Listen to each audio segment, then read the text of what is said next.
हरे कृष्णा।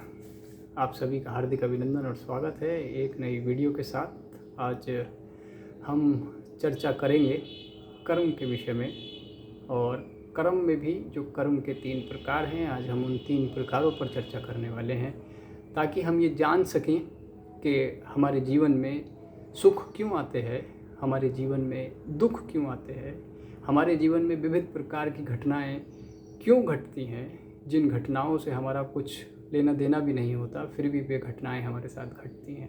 तो इन सभी को समझने के लिए हमें कर्म के तीनों विभागों को समझना पड़ेगा। और ये कर्म के 3 भाग हैं। सबसे पहला संचित कर्म, दूसरा प्रारब्ध कर्म, और तीसरा क्रियमाण कर्म। आइए इन सभी की व्याख्याओं को समझने का प्रयास करते हैं। तो संचित कर्म का अर्थ है कि हमारे पास पूर्व जन्मों का इकट्ठा किया हुआ जो कर्म है, और ये हमारे पास बहुतायत में इकट्ठा रहता है, स्टॉक में है हमारे पास। हमने जो कर्म किए हैं वे संचित कर्म कहलाते हैं और वे इकट्ठा रहते हैं। दूसरा प्रारब्ध। प्रारब्ध का अर्थ है जितना हमने संचित में किया है उस संचित का 10% हमें इस जन्म में प्राप्त होता है, और ये पूर्व से ही फिक्स होता है हमारे जन्म लेने से पहले ही, कि हमें कितना धन मिलना है, हमें कितना दुख मिलना है, हमें कितना सुख मिलेगा, हमें किससे सुख मिलेगा, कितना सुख मिलेगा, किस प्रकार सुख मिलेगा, ये सब पूर्ववत फिक्स किया होता है। हमें मनुष्य शरीर लेने से पहले या कोई भी अन्य शरीर प्राप्त होने से पहले ये प्रारब्ध फिक्स होता है, और ये प्रारब्ध संचित में से ही 10% हमें प्रदान किया जाता है।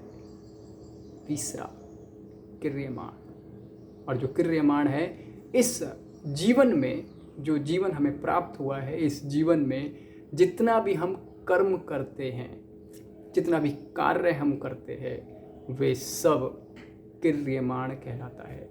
हम खाली नहीं रह सकते, हमें कुछ न कुछ कार्य करना ही होगा, और जो कार्य भी हम करते हैं वे हमारी क्रिया कहलाती है, और वही क्रिया हमारे कर्म में परिवर्तित होती है।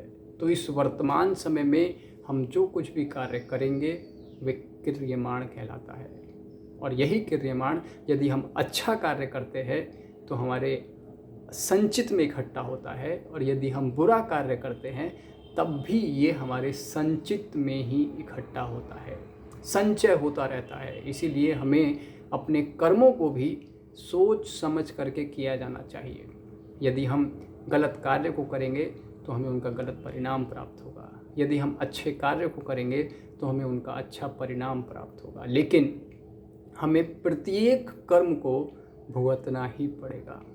इसलिए ये जन्म बहुत ही महत्वपूर्ण है, ये शरीर बहुत ही महत्वपूर्ण है। इसमें जितने भी कार्य करें बहुत सोच समझ करके करें, क्योंकि हम अपने प्रारब्ध को समाप्त नहीं कर सकते, हम अपने संचित को समाप्त नहीं कर सकते, लेकिन अपने क्रियमाण को हम सुधार सकते हैं। इसलिए मेरा आप सभी से निवेदन है, कृपया अपने किए गए कार्यों को ध्यानपूर्वक, कुशलतापूर्वक, धैर्यपूर्वक, उत्साहपूर्वक कीजिएगा, ताकि वे प्रत्येक जीव के लिए लाभकारी बन सकें और आपके स्वयं के लिए भी वे लाभकारी हो सकें, क्योंकि इस जन्म में किए गए सारे के सारे कार्य हमारे लिए महत्वपूर्ण हैं। हरे कृष्णा।